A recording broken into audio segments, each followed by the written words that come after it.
حضرت مولانا محمد عالم صاحب دامت برکاتہم العالیہ، اور اسی طریقے پر ان سے بھی بڑے حضرت اقدس حضرت قاری محمد عارف صاحب دامت برکاتہم العالیہ، اور حضرت اقدس حضرت مولانا مفتی محمد فیضان صاحب القاسمی دامت برکاتہم العالیہ، حضرت اقدس حضرت مولانا محمد سالم صاحب نائب محتمم جامعہ اشرف العلوم مسیحیہ، اور نظامت کر رہے ہمارے چھوٹے بھائی حضرت اقدس حضرت مولانا شاہ ولی اللہ صاحب القاسمی دامت برکاتہم العالیہ، حضرت اقدس حضرت مولانا مفتی محمد عالم صاحب، اور حضرت اقدس ہم سب کے بڑے اس جلسے کی اس اسٹیج کی رونق اور زینت حضرت مولانا محمد اسرائیل صاحب دامت برکاتہم العالیہ، صدر جمعیت علماء شاخ بڑھانہ،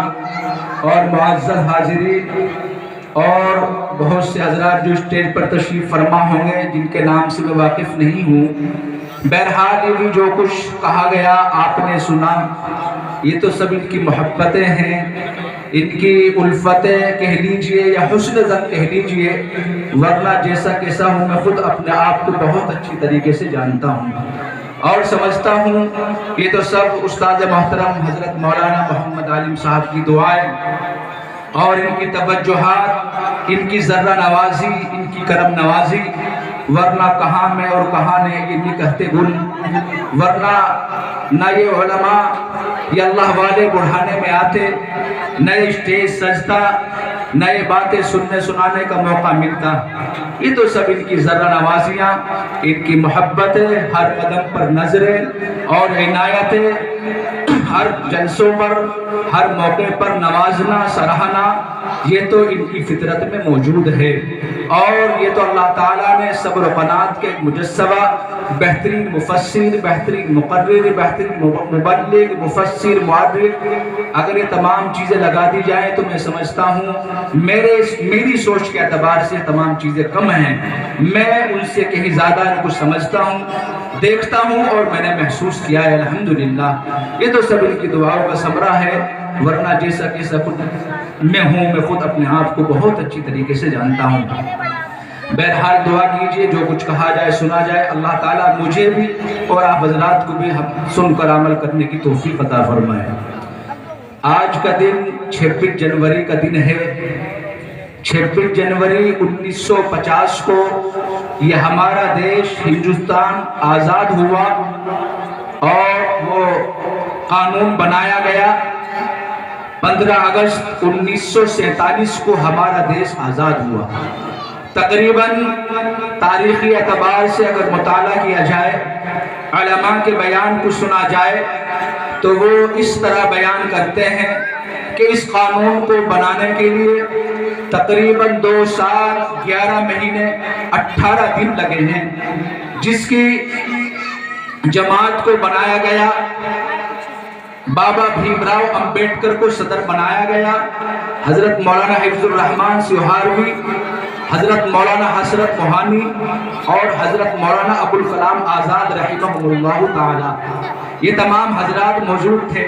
لیکن میں یہ سمجھتا ہوں یہ جمہوری نظام، اردو میں آپ اس کو یوم جمہوریہ کے نام سے جانتے ہیں، انگلش میں ریپبلک ڈے کے نام سے، اور ہندی میں گنتنتر دیوس کے نام سے اس کو یاد کیا جاتا ہے۔ بہرحال میں سمجھتا ہوں اس محلے کے اندر کیا اتنے ہی لوگ موجود ہیں، شعبان نے کسی سے مشورہ نہیں کیا، اگر کیا تو وہ لوگ کہاں ہیں، اور اگر نہیں کیا تو کیوں نہیں کیا، اس کی کیا وجہ رہی ہوگی۔ بہرحال یہ علماء آپ ان کو بیکار نہ سمجھیں، اور یہ نہ سمجھیں کہ یہ علماء یہ پیسے کے لیے آتے ہیں، یہ کھانے کے لیے آتے ہیں، یہ پینے کے لیے آتے ہیں، یہ ہدیہ اور تحفوں کے لیے آتے ہیں۔ اگر آپ یہ سمجھتے ہیں تو آپ کی غلط فہمی ہے، آپ غلط فہمی کا شکار ہے، ایسا نہیں ہے۔ اصل بات یہ ہے یہ علماء امت پر مہربان ہے، رات ہو، دن ہو، صبح ہو، شام ہو، سردی ہو، گرمی ہو، برسات ہو، کوئی وقت ہو، ان کو آرام کا وقت ملے یا نہ ملے، لیکن امت کی خیرخواہی اور امت کی فکر مندی آزادی کے لیے انہوں نے جا کر نہیں، سفر کر کے نہیں، بلکہ اپنے آپ کو پھانسی کے پھندوں پر لٹکا کر یہ ثابت کر دیا اور بتا دیا آج اگر ہندوستان کے اندر کرسچن اپنے مذہب کے اعتبار سے کھل کر آزادی کے ساتھ جی رہا ہے، یہ مدارس کی دین ہے، علماء کی دین ہے، جمہوری نظام کی دین ہے۔ اگر جین سماج اپنے اعتبار سے کھل کر اپنے مذہب پر عمل کر رہا ہے، یہ مدارس کی دین ہے، علماء کی دین ہے، علماء کی برکت سے جمہوری نظام کو بنایا گیا ہے۔ میرے بھائیوں، چاندنی چوک سے لے کر لاہور کی جامع مسجد تک علماء فرماتے ہیں کوئی درخت ایسا نہیں تھا جس درخت پر علماء کی گردن نہ لٹکی ہوئی ہو۔ اور تھامسن مؤرخ لکھتا ہے اور بیان کرتا ہے اور کہتا ہے جب میں جامع مسجد کے قریب پہنچتا ہوں میں نے محسوس کیا کہ مردار کی بو آ رہی ہے۔ جب میں جامع مسجد کے پیچھے گیا میں نے جا کر دیکھا اس پیدا کرنے والے کی قسم 80 علماء کو لایا جاتا تھا، بوریوں میں بند کر کر کے ان کو تندور میں جلتے ہوئے ڈال دیا جاتا تھا۔ لیکن وہ تھامسن کہتا ہے مجھے پیدا کرنے والے کی قسم کوئی بھی عالمی، کوئی بھی عالم، کوئی بھی اللہ والا انگریزوں کی مخالفت سے نہ ڈرا اور نہ گھبرایا۔ تو ہم ان علماء کو بیکار سمجھتے ہیں اور یہ کہتے ہیں مدرسوں میں کیا پڑھایا جاتا ہے۔ اے مسلمانوں کان کھول کر سنو، اگر مدارس نہ ہو میں اور آپ کے چہرے پر داڑھی نہیں ہوتی، اگر یہ مدارس نہ ہوتے سر کے اوپر ٹوپیاں نہ ہوتی، اگر یہ مدارس نہ ہوتے علماء نہ ہوتے، اگر یہ مدارس نہ ہوتے آپ کو اور مجھے نماز پڑھنے کا اور پڑھانے کا سلیقہ نہ ہوتا، قیام میں کیا پڑھنا ہے ہمیں پتہ نہ ہوتا، رکوع کس انداز سے کرنا ہے ہمیں پتہ نہ ہوتا، سجدہ کس انداز سے کرنا ہے ہمیں پتہ نہ ہوتا، کھانا کھانے کا سنت طریقہ کیا ہے ہمیں پتہ نہ ہوتا، دسترخوان بچھانا کیا ہے، سنت ہے، واجب ہے، مستحب ہے، کیا ہے، فرض ہے، فرض عین ہے، فرض کفایہ ہے، ہمیں پتہ نہ ہوتا۔ اگر یہ علماء نہ ہوتے خدا کی قسم ہندوستان روئے زمین پر کوئی مائی کا لال ایسا پیدا نہیں ہوا تھا کہ وہ ہندوستان کو بغیر علماء کے آزاد کر کے دکھا دے۔ نعرہ تکبیر، اللہ اکبر، تکبیر، اللہ اکبر، دیوبند زندہ باد، دیوبند۔ زندہ باد۔ بیٹھ جاؤ نا۔ ہم علماء کو بیکار سمجھتے ہیں، ہم علماء کو یہ سمجھتے ہیں ارے ان کے پاس تو وقت ہے، یہ تو ہدیوں کے لیے آتے ہیں۔ خدا کی قسم اگر اللہ کی تعریف بیان کرتے ہوئے میں یہ بات کہہ دوں کہ اللہ نے مجھے میری عمر سے زیادہ عزت دی، شہرت دی، مال دیا، مکان دیا، دولت دی، تو یہ بات اللہ کی تعریف میں کوئی کمی پیدا نہیں کر سکتی ہے۔ یہ تو علماء کی دعاؤں کی برکت ہے، ان علماء کی دعاؤں کا ثمرہ ہے، ان کی ذرہ نوازیہ ہے۔ اے مسلمانوں، بڑھانا کے لوگوں، جب ہندوستان کو انگریز اپنے پنجے جمانے کے لیے تیار کھڑے ہوئے تھے سب سے پہلے جماعت بنی تھی حضرت مولانا مفتی نور اللہ صاحب بڑھانوی، حضرت مولانا امین الدین کشمیری اور دیگر علماء کرام کی، حضرت شاہ ولی اللہ محدث دہلوی رحمت اللہ علیہ نے اس جماعت کو بنایا تھا اور انگریزوں کے خلاف یہ جماعت کھڑی ہوئی تھی۔ اور 1803 کے اندر حجت الاسلام سراج الہند حضرت مولانا شاہ عبد العزیز محدث دہلوی رحمت اللہ علیہ نے جب دیکھا یہ انگریز قوم ہندوستان میں کاروبار کی نیت سے نہیں بلکہ ہندوستان کو کنگال کرنا چاہتی ہے، وہاں کی چیزوں کو لا کر ہندوستان میں موٹی رقم پر بیچا جاتا تھا اور ہندوستان کی چیز کو وہاں لے جا کر ہلکی اور کم قیمت میں بیچا جاتا تھا۔ میرے بھائیوں، یہ علماء کرام کی برکتیں ہیں، ان کی دعائیں ہیں، ان کی گردنیں کٹی ہیں، کتابوں کے اندر لکھا ہے 56,000 علماء کرام کو شہید کر دیا گیا۔ جہاں ٹوپی والے ملتے تھے، کہاں داڑھی والے ملتے تھے، جہاں کرتا پائجامہ پہننے والے ملتے تھے ان کو پکڑا جاتا تھا، ان کو قتل کر دیا جاتا تھا۔ تھامسن آگے بیان کرتا ہے مجھے پیدا کرنے والے کی قسم 80 علماء کو لایا گیا گیا, چلتے ہوئے نہر میں ڈال دیا گیا, 80 علماء کو لایا گیا, تندور میں جلتے ہوئے ڈال دیا گیا, 80 علماء کے دونوں پیر میں رسی باندھ دی گئی, ایک پیر ہاتھی سے باندھ دیا گیا, ایک پیر پین سے باندھ دیا گیا اور ہاتھی کو چلا دیا گیا. خدا کی قسم, مجھے پیدا کرنے والے کی قسم, ٹامسن کہتا ہے انگریز کی بات کو نہیں مانا, علماء کے دو ٹکڑے ہو گئے. نعرہ تکبیر, نعرہ تکبیر, علماء دیوبند, مذہب اسلام, نعرہ تکبیر. آج اس کا الٹا ہو رہا ہے. شیخ الہند حضرت مولانا محمود الحسن صاحب دیوبندی رحمت اللہ علیہ, ایک انگریز ان کے بارے میں لکھتا ہے اور کہتا ہے محمود الحسن کے اندر انگریز کی اس قدر کوٹ کوٹ کے مخالفت بھری ہوئی تھی کہ اگر محمود الحسن کو جلا کر راکھ کر دیا جائے اور ان کی راکھ کو اٹھا کر ناک سے سونگا جائے تو انگریز کی مخالفت ان کی جلی ہوئی راکھ کے اندر سے بھی آئے. نعرہ تکبیر, نعرہ تکبیر, علماء دیوبند, مذہب اسلام, ہمارا ملک ہندوستان, نعرہ تکبیر. میرے بھائیوں, یہ باتیں تو بیان کرنے کے لیے میں کہہ رہا ہوں, آپ سن رہے ہیں, اصل تو عمل کرنا مقصد ہے. محلے کے لوگ, مسلمان لوگ, ہمارے دینی بھائی یہ شکایت کرتے ہیں ہندوستان کی تاریخ ہمیں کون سمجھائے گا, ہندوستان کی تاریخ ہمیں کون بتائے گا, ہمیں کیسے پتا چلے گا. ارے اللہ کے نیک بندو, ان علماء کی خدمت میں آؤ, مدارس کا تعاون کرو, مدرسوں میں داخلہ لو, یہ بتائیں گے کہ انگریز کی مخالفت کس طرح کی جاتی ہے اور ہندوستان کو آزاد کرانے کے لیے کیا کا حربہ اختیار نہیں کیا گیا.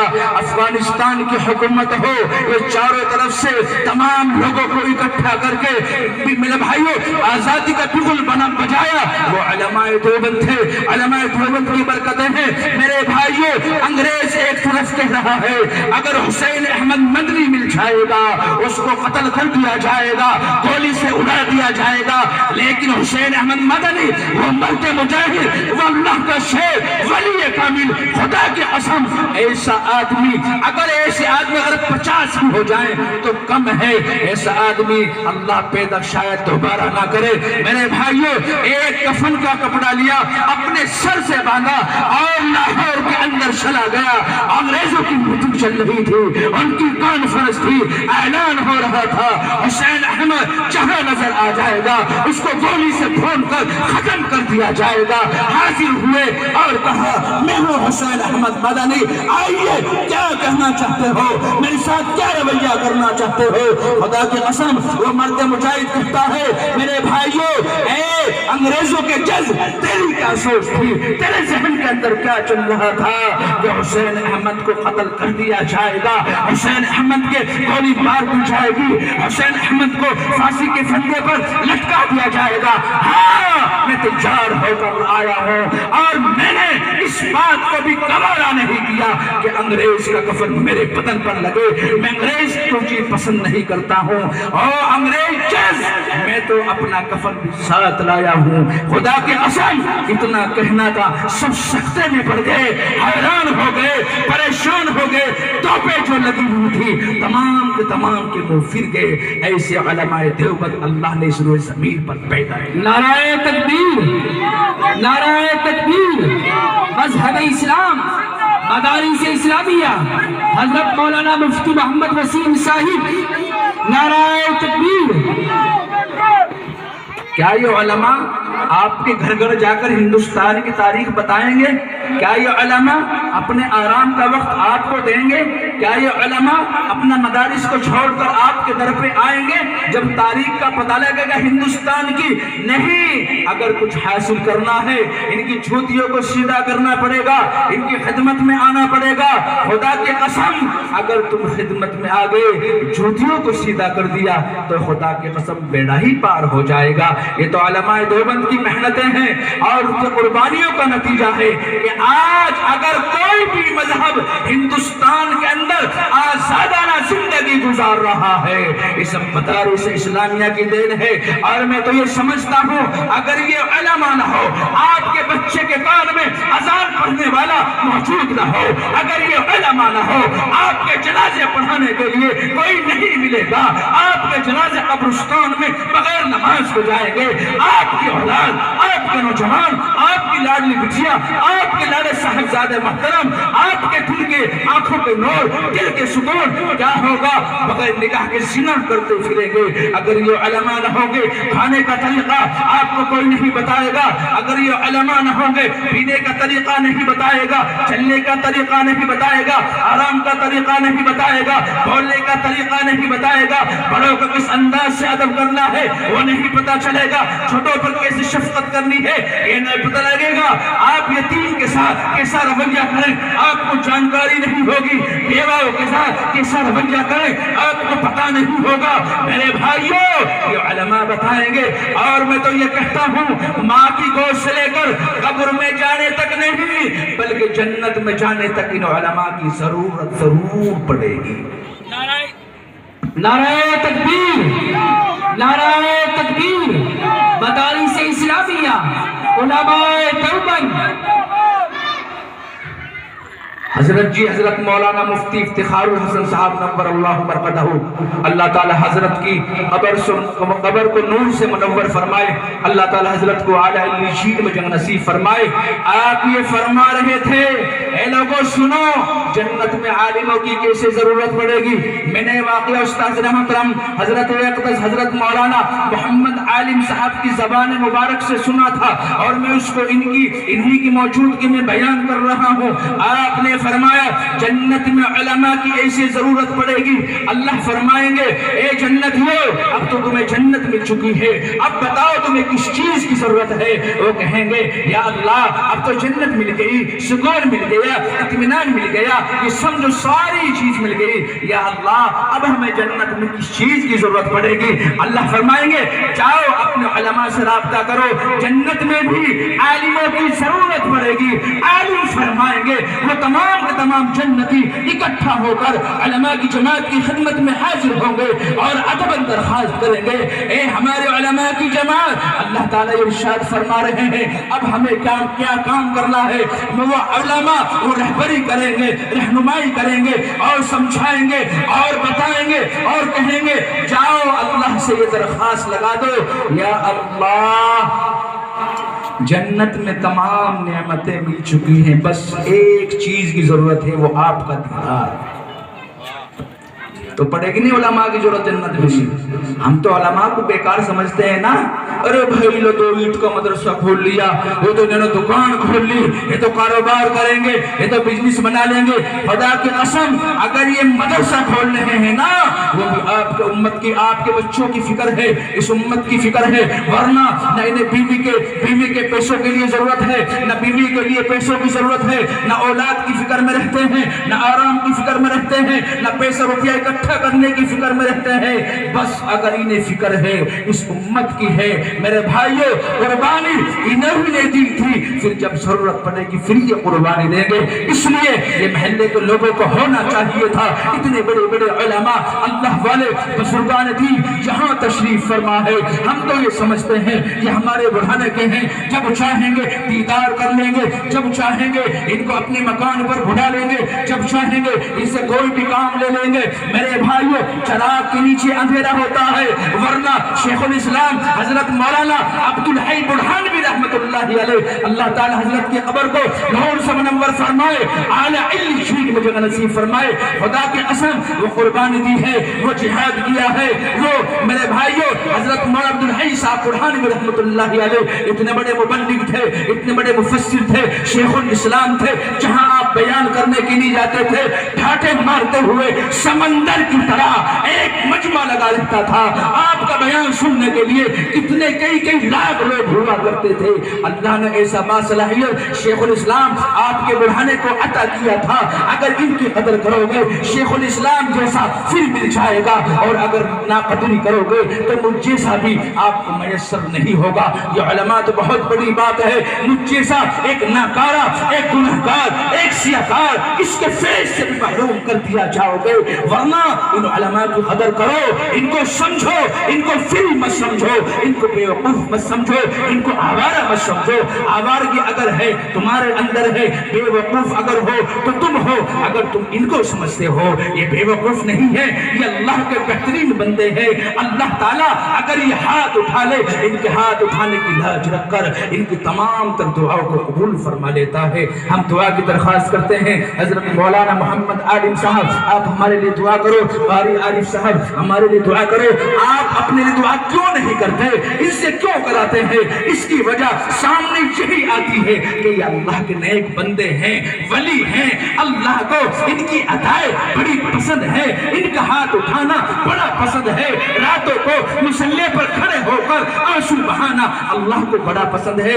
اور اگر اللہ تعالیٰ کسی عالم کی دعاؤں کو تاخیر سے قبول کرتا ہے تو میں یہ سمجھتا ہوں, علماء یہ سمجھتے ہیں اللہ کو ان کا مانگنا پسند ہے, اس لیے اللہ تعالیٰ ان سے بار بار اپنے سامنے ہاتھ پھیلواتا ہے. اس لیے میرے بھائیوں, میرا وقت بالکل مکمل ہو چکا ہے. الحمدللہ وقت سے زیادہ بولنے کی نہ ہمت ہے نہ اجازت ہے, نہ میں اس چیز کو کبھی پسند کرتا ہوں. میں تو الحمدللہ جو وقت دیا جاتا ہے اس سے 2 منٹ پہلے ہی اپنی بات کو ختم کر لیتا